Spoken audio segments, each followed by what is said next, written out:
जो अफ़गानिस्तान में दिक्कत आ रही है उसका कनेक्शन देवबंद से लिया गया है। तो जो तालिबान का कनेक्शन है वो देवबंद से है, भारत में सहारनपुर ज़िले में देवबंद है। तो अभी कहा, और योगी आदित्यनाथ जी ने वहाँ पे ATS सेंटर बनाने की बात करी है। तो अखिलेश यादव जी कह रहे हैं कि वो मुसलमानों को डराने के लिए वहाँ पे काम कर रहे हैं, ये सब सेंटर बनाए जा रहे हैं। तो आपका क्या विचार है इसमें, आप बताइए सर। देवबंद से जो इस तरीके की आवाज़ें निकल रही हैं और ये सारी चीज़ें आ रही हैं, ये सारी ATS वहाँ पे बनाई जा रही है। और जिस तरीके से आपने अभी पूछा था कि भाई हाँ ये वहाँ से लोगों को लाया जाएगा या नहीं लाया जाएगा, जो भारतीय हैं उनको सभी को लाया जाएगा, लेकिन जो वहाँ पे 56 देश मुस्लिम लोगों के हैं, एक भारत है जिसमें हिंदू कम्युनिटी मैक्सिमम है, उन लोगों को जो है यहाँ लाने का काम किया जाएगा, सिर्फ जो भारतीय हैं। बाकी मुस्लिम कंट्री एक भी नहीं बोल रहा तालिबान के खिलाफ, ना ही कोई अलग जो यहाँ हमारे देश के भी कुछ लोग कहते हैं कि हम यहाँ सुरक्षित हैं, वो भी कुछ जवाब नहीं दे रहे हैं। तो ये तुष्टिकरण की सारी चीज़ें चल रही हैं और मुस्लिम तुष्टिकरण वर्ल्ड वाइड जो है चल रहा है, जिसमें कि वो अपने संगठन को, अपने लोगों को जो है मतलब कि बढ़ावा दे रहे हैं और हर तरीके से जो है पूरे विश्व को कैप्चर करने की कोशिश किया जा रहा है जो है। अब आपकी जहाँ तक ATS वाली बात है, ATS अगर रहेगी तो देश सुरक्षित रहेगा। वहाँ के लोग जो कुछ अलगाववादी और जो गलत तरीके से जो है प्रमोट किए जा रहा है इस तालिबानी एजेंडे को, उस पर लगाम लगेगी जो है। उत्तर प्रदेश में जो पश्चिम उत्तर प्रदेश का क्षेत्र है गाजियाबाद, यहाँ के जो किसान हैं, गाजियाबाद के नहीं पर यहाँ से बाहर निकले, तो सब टिकैत जी के समर्थन दे रहे हैं और कह रहे हैं कि जी उन्हें मतलब टिकैत जी चाहे बरकरार रहे हैं, कैसे भी कर रहे हैं, पर टिकैत जी के समर्थन में हैं। भारतीय जनता पार्टी के खिलाफ में सारे किसान लगभग, ठीक है। तो आपका क्या कहना है कि भारतीय जनता पार्टी किसानों के लिए अब क्या लाएगी जिसकी वजह से उनके समर्थन में आ जाए और अगले साल चुनाव में उनका समर्थन दे? जैसे कि अभी इनके पास कोई मुद्दा नहीं है विपक्ष के पास में। टिकैत जी चुनाव 2 लड़े हैं, दोनों चुनावों में उनकी जमानत जब्त हुई है, वो सिर्फ अपनी राजनीतिक भूमि तैयार कर रहे हैं। ये जो आंदोलन चलाया था ये सरदारों ने चलाया था, पंजाब से जो सिख लोग आए थे उन्होंने चलाया था। लेकिन वो धीरे धीरे जब टिकैत जी इसमें कूदे तो वो टिकैत जी को छोड़ गए कि ये आप इसको संभालो, वो पतली गली से निकल गए। अब ये छछूंदर गले में फंस गया है, ना उनके खाए निकल रही है ना वो निकाले निकल रही है। अब टिकैत जी अगर छोड़ के जाते हैं तो वो वैसे जो है उनका राजनीतिक कैरियर चौपट हो गया, और अगर वो वहाँ डटे रहते हैं तो आजकल उनको कोई पूछ नहीं रहा। वो ये चाहते हैं कि हम मोदी जी आके, योगी जी आके उनको कहें कि भाई हाँ तुम उठ के चले जाओ। शाहीन बाग में भी यही कांड हुआ था, लेकिन शाहीन बाग में भी किसी ने नहीं कहा अगर उनके ऊपर कोई भी किसी तरीके का कोई उनको उठाने की कोशिश की जाए तो जो राजनीतिक विरोधी लोग हैं वो सिर्फ यही कहेंगे कि जो किसानों पर अत्याचार किया जा रहा है, किसानों को मारा जा रहा है, पीटा जा रहा है। लेकिन उन सब चीज़ों को लगाम लगाने के लिए किसी को कुछ नहीं कहा जा रहा। जो जब तक बैठना चाहे बैठा रहे। पब्लिक परेशान हो रही है, ये पब्लिक देख रही है, उनका चेहरा जो है पब्लिक के सामने आ रहा है। और दूसरी बात, जहाँ तक आपने कहा कि भाई किसान लोग उनके साथ हैं, किसान लोगों का जो है पैसा नहीं दिया जा रहा है, किसान लोग ना उनके साथ थे ना हैं। किसान अपने खेतों में पानी दे रहा है, किसान अपने खेतों से गन्ना बाहर भेज रहा है, आलू बाहर भेज रहा है, ताकि हमें सारी सब्जियां मिल रही हैं, दूध हमें मिल रहा है। अगर किसान घर पे बैठ जाएगा या धरने पे बैठ जाएगा, हमारे पास त्राहिमाम हो जाएगा, ना हमारे पास सब्जी पहुंचेगी, ना दूध पहुंचेगा, ना हमारे पास जो है कोई गन्ना मिल पे एक भी डलता, क्योंकि इनको कई महीने, 8 महीने लगभग हो चुके हैं। अगर ऐसा होता तो यहाँ पे त्राहिमाम हो जाता पूरे देश में, लेकिन ऐसा कुछ नहीं हुआ है। सब कुछ सुचारू रूप से चल रहा है, कहीं कोई इनके साथ नहीं है। ये सिर्फ कुछ चंद लोग हैं जो भारत विरोधी, मोदी विरोधी हैं, इसके अलावा कुछ नहीं है, और अपोजिशन का उनको समर्थन है।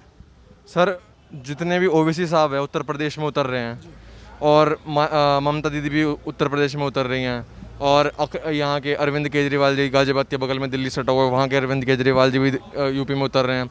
सपा भी, ऐसा देखा गया है कि सपा के काफ़ी बड़े बड़े नेता आम आदमी के नेताओं के साथ गठबंधन मिल रहे हैं, जुल रहे हैं, गठबंधन की सोच रहे हैं। बसपा भी है, चंद्रशेखर आज़ाद भी हैं, चंद्रशेखर रावण, और इतने सारे लोग हैं। क्या ये गठबंधन करके उत्तर प्रदेश में भारतीय जनता पार्टी को दबा पाएंगे? आप बताइए। बिल्कुल नहीं दबा पाएंगे, क्योंकि देश हित में भारतीय जनता पार्टी कार्य कर रही है और देश हित सर्वोपरि है। इसलिए ये केवल इकट्ठे हो रहे हैं और इनके पास कोई मुद्दा नहीं है। केवल उन्होंने किसान का एक मुद्दा लिया है, उसमें भी अब धीरे धीरे किसान समझ गया है और किसान अब इनके साथ नहीं है। शुरू में किसान इनके साथ आया था, लेकिन अब 8 महीने से 9 महीने से जनता परेशान है, तो वो समझ गए हैं कि इनका एजेंडा कुछ और है। इनका एजेंडा किसान हित नहीं है और देश हित सर्वोपरि है। उस देश हित पहले, उसके बाद पार्टी हित और उसके बाद समाज हित। आपका क्या कहना है इस पर क्या कि जो इतने भी पार्टियां गठबंधन कर लेंगी तो ये भारतीय जनता पार्टी से दबा पाएंगे भारतीय जनता पार्टी को? गठबंधन तो अब से पहले भी हुए हैं। गठबंधन का रिजल्ट सभी ने देखा, पूरा देश देख रहा है, पूरा विश्व देखा।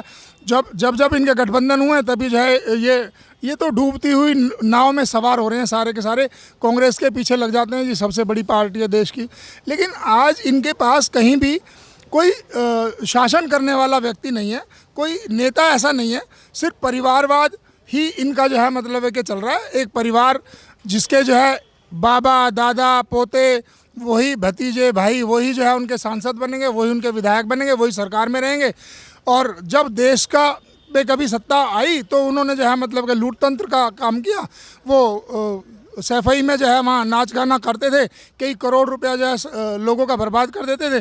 वो उनके घर का पैसा नहीं था, वो मुलायम सिंह जी का और अखिलेश यादव जी का पैसा नहीं था। जनता के पैसे का दुरुपयोग किया और हमेशा जो है मतलब है कि जनता का दोहन किया है। जनता के जो देश की सुख सुविधाएं उनका दोहन किया है। ऐसी लोगों को बिल्कुल जनता नकार चुकी है। ममता दीदी भी यहाँ पे उत्तर प्रदेश में उतर रही है, ओवैसी साहब भी बीजेपी में उतर रहे हैं। अभी मुरादाबाद में लाखों की भीड़ थी जब ओवैसी जी यहाँ पे आए थे। तो आपको क्या लगता है, ओवैसी जी या फिर ममता दीदी की बात करी जाए, क्या ये दोनों कुछ सीटें ले पाएंगे? देखिए, ऐसा है कि जो तुष्टीकरण की नीति है उसमें कई लोगों ने प्रयास किया है और उस तुष्टीकरण की नीति में ये सब लोग फेल होते जा रहे हैं। ओवैसी हैदराबाद से निकलकर बाहर आए हैं। ओवैसी जैसे लोग जो देश के लिए नासूर हैं, ऐसे लोगों को तो जनता वैसे ही पसंद नहीं करती है और उनको बिल्कुल यूपी क्या पूरा देश, क्योंकि कुछ चंद लोग हैं जो उनके सिपह सलार हैं, वो और उनका भाई, 2 ही लोग हैं उनकी पार्टी में, तीसरा कोई दिखता नहीं है। एक समाजवादी पार्टी के नेता गए हैं, वो उन्होंने जो है आजकल प्रवक्ता बना रखे हैं। बाकी उनकी पार्टी में कोई तीसरे 2 चेहरों के अलावा तीसरा नहीं दिखता है। इसलिए इनका कोई ना जानाधार है, ना इनका कोई लेना है, ना कोई देना है। तुष्टीकरण की राजनीति करके कुछ लोगों को ये बरगला लेते हैं और वो उसी मानसिकता के लोग हैं जिसके वो ओवैसी जी हैं। महाराष्ट्र में भी उन्होंने कुछ सीटें ली थी, बिहार में भी उन्हें कुछ सीटें आई थी, क्या पता उत्तर प्रदेश में भी 10-12 सीट लेके आ जाएं। देखिए, कोई अभी सब कुछ सामने आएगा आपके। उत्तर प्रदेश की जनता इतनी जो है समझदार है कि उनको पता है कि कहाँ कब कौन क्या कर रहा है। अब देश पूरा देख रहा है कि मोदी और योगी जी के उसमें नेतृत्व में पूरा का पूरा देश तरक्की कर रहा है। कोरोना के समय में जब पूरा विश्व परेशान है, उसके बावजूद भी हमारा देश और हमारे मुख्यमंत्री और प्रधानमंत्री महीने में 2 बार उनको राशन फ्री दे रहे हैं। उसके बाद जो है मतलब है कि पूरी योजनाएं चला रहे हैं। योजनाओं के साथ साथ जो भी अब ठेली पटरी वाले हैं, कोई जो है लघु उद्योग खोलना चाहता है, उनके लिए उन्होंने योजनाएं चलाई हैं जिससे कि वो अपना रोजगार चला सकें।